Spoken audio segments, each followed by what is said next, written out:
So HSC 27 batch, আমি তোমাদের physics instructor হিসেবে থাকবো এই পুরা সেশনের মধ্যে। তো চলো দেখি আমরা আমাদের ফিজিক্সের যে কোর্স প্ল্যানটা কিভাবে আগাবো, কি কি জিনিসপত্র আমরা একটা ক্লাসে পড়বো এবং একটা ক্লাসে আমরা যে কোয়েশ্চেনগুলো সলভ করবো সেগুলো কিসের উপরে ডিপেন্ড করে তোমাদের প্রোভাইড করা হবে, সব কিছুর প্ল্যানিং চলো আমরা এই ভিডিওর মধ্যে এক্সপ্লেন করবো। তো ফিজিক্সে একটা জিনিস আমি খুব বেশি বিশ্বাস করি, সেটা হচ্ছে তোমাদের বোর্ডে আমি লিখে দিয়েছি, সেটা কি visualisation, conceptual understanding and equation and then solve. What does that mean? ফিজিক্সে যখন একটা কোয়েশ্চেন তোমাকে প্রোভাইড করা হয় সেটা সিচুয়েশন বেসড হয়। কোনো একটা ব্যক্তি বল আকাশে উপরে ফেলে দিল, সিম্পল সিচুয়েশন হতে পারে, অথবা কোনো একটা ডিপ লেভেলের সিচুয়েশন হতে পারে যেখানে একটা পুলি সিস্টেম আছে, পুলি সিস্টেমের মধ্যে একাধিক ব্লক কানেক্টেড আছে, ওই ব্লকের সাথে আবার একটা কোনো রড কানেক্টেড আছে যেখানে টর্ক লাগতেছে। এই ধরনের জিনিসপত্র অনেক কিছু হতে পারে। তো সব কিছুর মূল উদ্দেশ্য হচ্ছে, সব কিছুর ইনিশিয়াল স্টেজে আমাদেরকে যেটা করতে হবে সেটা হচ্ছে ভিজুয়ালাইজেশন। দেন আমরা ফিজিক্সকে যেভাবে পড়ি, ফিজিক্সের ফিজিক্যাল লসগুলো যেভাবে জানি, যেভাবে বুঝি, সেই বুঝার বিষয়গুলোকে ওই ভিজুয়ালাইজড সিচুয়েশনের সাথে ম্যাচ করতে হবে, যেটাকে আমি বলতেছি কনসেপচুয়াল আন্ডারস্ট্যান্ডিং। সেটা কিরকম? কোনো একটা বস্তু যদি আমি উপরে আকাশে তুলে মারি, তখন আমি এটা বুঝবো যে তার মধ্যে কি কি বল কাজ করতেছে, নিচের দিকে অভিকর্ষ ত্বরণ, আমার প্রয়োগকৃত যে ভেলোসিটিটা আছে সেটা উপরে যাচ্ছে, তার পোটেনশিয়াল এনার্জি কমতেছে, তার পোটেনশিয়াল এনার্জি বাড়তেছে, কাইনেটিক এনার্জি কমে যাচ্ছে। এই সব জিনিসপত্র একটা সিচুয়েশন যখন আমরা বুঝতে পারি, সেগুলোকে আমরা বলি হচ্ছে কনসেপচুয়াল আন্ডারস্ট্যান্ডিং। আর এই জিনিসটাই তোমাদেরকে ক্লাসের মধ্যে বিল্ড করানো শেখানো হবে। তোমাদেরকে একটা কনসেপ্ট যখন প্রোভাইড করা হবে, সেই কনসেপ্টটা শুধুমাত্র ফিজিসিস্ট কিভাবে লিখেছেন সে ল মুখস্থ করানো হবে এমন না, অথবা সেটা জাস্ট ম্যাথমেটিক্যাল ডেফিনিশন তোমাদেরকে দিয়ে দেওয়া হবে এমন না। নিউটনের 3টা সূত্র আছে, আমরা সবাই জানি। এই 3টা সূত্র মুখস্থ কিন্তু চাইলে যে কোনো এসএসসির বাচ্চাও বলতে পারবে, বা সেগুলোর ম্যাথমেটিক্যাল ফর্ম কি সেগুলো যে কোনো এসএসসি স্টুডেন্ট বলতে পারবে।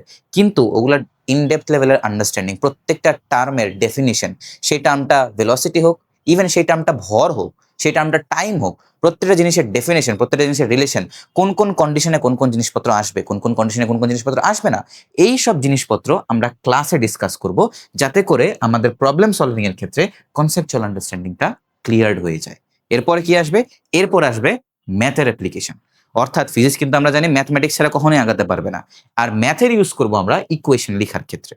আমরা যখন ইকুয়েশন লিখবো, সেটা ক্যালকুলাসের ডিফারেন্সিয়াল ইকুয়েশন হোক, সেটা নর্মাল যে কোনো জেনারেল 1 ডিগ্রি ইকুয়েশন হোক, বা 2 ডিগ্রি ইকুয়েশন হোক, যে কোনো টাইপের ইকুয়েশন লেখা হোক না কেন, আমাদের ম্যাথমেটিক্স হচ্ছে এখানে সাহায্য করবে। তো ম্যাথমেটিক্স ছাড়া আমরা কখনোই এক পাও আগাতে পারবো না। এরপর ইকুয়েশন সলভিং এর যে টেকনিক্সগুলো আছে সেগুলো ইউজ করে আমরা প্রবলেমের সলিউশন বের করতে পারবো। তো এটা হচ্ছে ফিজিক্সের পুরো একটা প্রবলেম সলভ করার প্রপার টেকনিক, যেটা আমি বিশ্বাস করি। এখন আসো, এই এই এতগুলা কথা আমি কেন বললাম, বা এই কথাগুলোর সাথে ক্লাসের কি রিলেশন আছে? তুমি দেখবা আমরা যখন ক্লাসে প্রথমে পড়বো, প্রথমে আমাদের ক্লাস হবে, যদি আমরা নতুন টপিক নিয়ে আলোচনা করি, প্রথমে আমরা পড়বো হচ্ছে থিওরি। সেই থিওরিতে কি কি থাকবে? সেই থিওরিতে থাকবে তোমার টপিক রিলেটেড যে বেসিক্স গুলো আছে, যেমন যে ল গুলা আছে সেগুলা, তারপর ওগুলার ম্যাথমেটিক্যাল ফর্মের আন্ডারস্ট্যান্ডিং, ওই ম্যাথমেটিক্যাল ফর্মুলাগুলার, যেহেতু এটা একটা ফর্মুলা, এই ম্যাথমেটিক্যাল ফর্মুলাগুলার ডেরাইভেশন। আমরা প্রথম থিওরি ক্লাসে ডেরাইভেশন অবশ্যই দেখব। ডেরাইভেশন অনেকে বলে স্কিপ করা। কেন স্কিপ করব আমরা? কারণ ডেরাইভেশন হচ্ছে সেই জিনিসটা, যে জিনিসটা আমাদেরকে বলে যে তুমি যে ফিজিক্সের ম্যাথমেটিক্যাল ফর্মুলাটা ইউজ করতেছো, সেটার কন্ডিশনগুলো কি কি, কোন কোন শর্তে তুমি ব্যবহার করতে পারবে, কোন কোন শর্তে তুমি ব্যবহার করতে পারবে না, এই জিনিসটাই আমাদের ডেরাইভেশন বলে দেয়। তো প্রতিপাদন তোমাকে মুখস্থ রাখতে হবে না, অবশ্যই মুখস্থ রাখতে হবে না, কিন্তু প্রতিপাদন তোমাকে নিজ থেকে বুঝতে হবে, তোমাকে প্রতিপাদন করতে জানতে হবে। তুমি যখন প্রতিপাদন করতে জানবে, তখনই তুমি ম্যাথমেটিক্যাল ফর্মুলা কন্ডিশনগুলো বুঝতে পারবে। আর যখন তুমি কন্ডিশন বুঝতে পারবে, তখন আর ভুলভাল ইকুয়েশন একই সিচুয়েশনে আমরা লাগাবো না।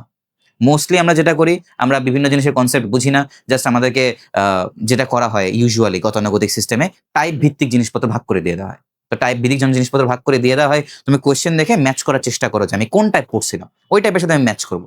তোমার চিন্তাধারা টাইপের মধ্যে সীমিত হয়ে যায়। বাট আমি এটা চাচ্ছি না তুমি তোমার চিন্তাধারাকে লিমিটেশনের মধ্যে নিয়ে চলে আসো। যেহেতু আমি অ্যানাউন্স করলাম যে আমাদের মধ্যে আমরা অলিম্পিয়াড সেশন নিয়ে কাজ করব, স্যারও অলিম্পিয়াড সেশন নিয়ে কাজ করতে ইন্টারেস্টেড, তো আমরা কখনোই লিমিটেড চিন্তার মধ্যে থাকবো না। লিমিটেড চিন্তার মধ্যে থাকলে অলিম্পিয়াড সেশন নিয়ে কাজ করা যাবে না। সেটা অলিম্পিয়াড সেশন না, তোমরা অ্যাডভান্স চিন্তা ভাবনা করলেও সেখানে অবশ্যই চিন্তার কোনো লিমিটেশন আনা যাবে না। তোমরা যারা তোমাদের সবাই পরিচিত সুব্রত স্যারের সাথে ক্লাস করে এসছো, তোমরা জানো যে স্যার অনেক দিন ধরেই অলিম্পিয়াডের সাথে যুক্ত। ইভেন আমি যেহেতু তোমাদের বললাম আমি ক্লাস 8 এর সাথে স্যারের স্টুডেন্ট, 8 থেকে। তো আমি 8 থেকেও স্যারের সাথে অলিম্পিয়াডের সাথে যুক্ত। ওইখান থেকে অ্যাকচুয়ালি আমার অলিম্পিয়াডের যাত্রা শুরু। ওইখান থেকে আমি স্যারের কাছ থেকে অলিম্পিয়াড কি সেটা বুঝতে পেরেছি এবং সেখান থেকে অ্যাডভান্স পড়াশোনা শুরু করেছি। তো অ্যাকচুয়ালি তোমাদের কোনো একটা সোর্সের প্রয়োজন যারা তোমাকে মোটিভেট করবে অ্যাডভান্স পড়াশোনা করার জন্য। তোমরা যখন দেখবা অন্যান্য প্ল্যাটফর্মগুলো তোমাকে এটা বলে দেবে যে এই জিনিসটা পড়ার প্রয়োজন নাই, ওই জিনিসটা পড়ার প্রয়োজন নাই, ডেরিভেশন পড়ার প্রয়োজন নাই, কন্ডিশনগুলো জানার দরকার নাই, তোমাদেরকে আমি যে বই প্রোভাইড করতেছি সেগুলো টাইপ দেখে নাও, তাতেই হয়ে যাবে। এইসব ফেক জিনিসপত্র থেকে আমরা ইন্টার লাইফে দূর থাকার চেষ্টা করব। কারণ এই জিনিসপত্রগুলা দেখে মনে হবে তোমার কাজ সহজ করে দিচ্ছে, দেখে মনে হবে যে তোমাদের যে যাত্রা পথে আছে সেই যাত্রা পথে সে এটা বলে দিচ্ছে যে এই জিনিসগুলো বাদ, তুমি এই সোজা পথে চলো, তাহলেই চলে আস, তাহলে আমরা যে গন্তব্য আছে সেটা পৌঁছায় যাব। কিন্তু না, এই জিনিসপত্রগুলো যদি আমরা কন্টিনিউ করে যাই, হয়তো আমরা এইচএসসির জন্য লেভেলে রিচ করে যাব, কিন্তু আমরা লং টার্মে আমাদের যে নলেজের রেশিওটা বাকিদের তুলনায় আমরা অনেক পিছিয়ে যাব। তো আমি সেই উদ্দেশ্য নিয়ে কখনোই তোমাদের সাথে আগাবো না। স্যারের উদ্দেশ্য ছিল অলিম্পিয়াড নিয়ে কাজ করা, অলিম্পিয়াড নিয়ে একটা ভালো লেভেলে তোমাদেরকে গ্রো করে দেওয়া। আমিও সেই পথেই হেঁটে এসেছি, স্যারের ছায়াতলেই সেই পথেই হেঁটে এসেছি। তো আমিও এবার চেষ্টা করবো তোমাদের সাথে তোমাদের ফিজিক্সের ইনস্ট্রাক্টর হয়ে, এবং স্যার যখন কেমিস্ট্রি ইনস্ট্রাক্টর থাকবেন, আমরা দুজনে মিলে তোমাদেরকে প্রপার নলেজ দিয়ে যাতে সব কিছু আমরা শুরু থেকে বুঝতে পেরে অলিম্পিয়াড লেভেলটা রিচ করতে পারি। আমরা ক্লাসের থিওরি পার্ট নিয়ে আলোচনা করলাম। এবার চলো ক্লাসের থিওরি পড়ানোর পরে আমরা কি করব। জেনারেলি প্রবলেম সলভিং এই ধরনের সাবজেক্টগুলো ফিজিক্স বা কেমিস্ট্রিতে থিওরি পড়ানোর পরে যে কোনো একটা প্রবলেম প্রোভাইড করা হয়, সেটাকে সলভ করার মাধ্যমে কনসেপ্টের অ্যাপ্লিকেশন শেখা হয়। কনসেপ্ট শুধুমাত্র শেখা ইজ নট এনাফ। তুমি যে জিনিসপত্র শিখো সেই জিনিসপত্র তুমি অ্যাপ্লাই করতে না জানো, তাহলে সেটা তোমার কাছে কোনো মূল্য থাকবে না। সো এরপরে আমরা অ্যাপ্লিকেশন পার্টে যাব, যেখানে আমরা বলি হচ্ছে প্রবলেম সলভিং ক্লাস।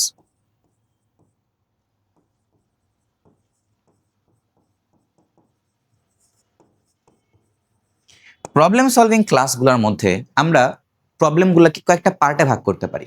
একটা পার্ট হতে পারে বোর্ডের প্রবলেমসগুলো, আরেকটা পার্ট হতে পারে অ্যাডমিশনের প্রবলেমসগুলো, আরেকটা পার্ট হতে পারে তোমার অ্যাডভান্স থিঙ্কিং ডেভেলপ করার জন্য, থিঙ্কিং প্রসেসটা ডেভেলপ করার জন্য কিছু অ্যাডভান্স প্রবলেমগুলো।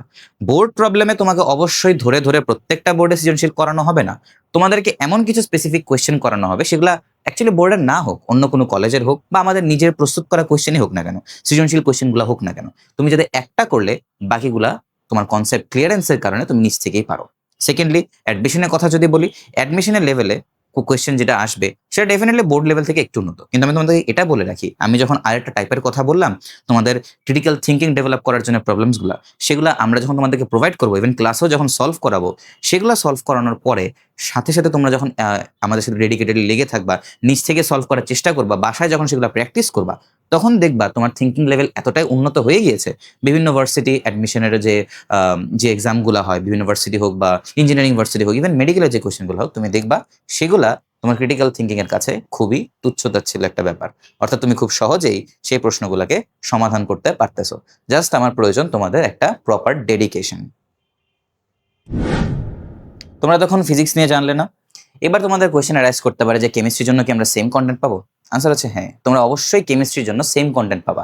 একদম বেসিক থেকে শুরু করে একদম পরমাণু অণু কি জিনিস সেখান থেকে শুরু করে হাইজেনবার্গের নীতি হোক বা শোডিঙ্গারের ইকুয়েশন হোক, সেগুলোর যত জিনিসপত্র যেগুলো ইউজুয়ালি আমরা দেখতে পাচ্ছি কোচিং সেন্টার স্কিপ করে গেছে। কেন স্কিপ করে গেছে? এর উত্তর এটা না, কিন্তু তোমাদের সিলেবাসে নাই। অ্যাকচুয়ালি তোমাদের সিলেবাসে আছে, বাট রিজন হচ্ছে তারা বলে যে কোয়েশ্চেন আসে না, তাই না? কোয়েশ্চেন আসে না বা পড়ার প্রয়োজন নাই। আসলে ব্যাপারটা হচ্ছে এরকম যে মানুষ আমরা যেটা নিজে পারি না, অন্যকে সেটা করার জন্য উদ্বুদ্ধ করি না। এই জিনিসটা খুবই খারাপ। কেন? কারণ কারো ব্যর্থতা গ্লোরিফাই করে দেখানোর কিছু নাই। তুমি পারোনি, অবশ্যই অন্য কেউ পারতেই পারে। তোমার ব্যর্থতা গ্লোরিফাই করে দেখানোর যে এইভাবে করলে এমন হয়, আমি নিজে ভুগছি, আমি তোমাদেরকে বলতেছি তুমি যেন না ভুগো। আসলে তুমি ভুগবা কেন? যার ক্যাপাবিলিটি ছিল না সে ভুগতেই পারে, এটা তো বাস্তবতা, তাই না? কিন্তু তুমি যদি চেষ্টা করো, তুমি চাইলে যে কোনো কঠিন জিনিসও অ্যাচিভ করতে পারবা।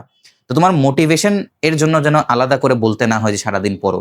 তোমার মোটিভেশন তোমার গোল হবে, তোমার স্বপ্নগুলো হবে, তোমার উদ্দেশ্য হবে, পড়াশোনার উদ্দেশ্য হবে। কারো মুখের কথা যেন তোমার মোটিভেশন না হয়।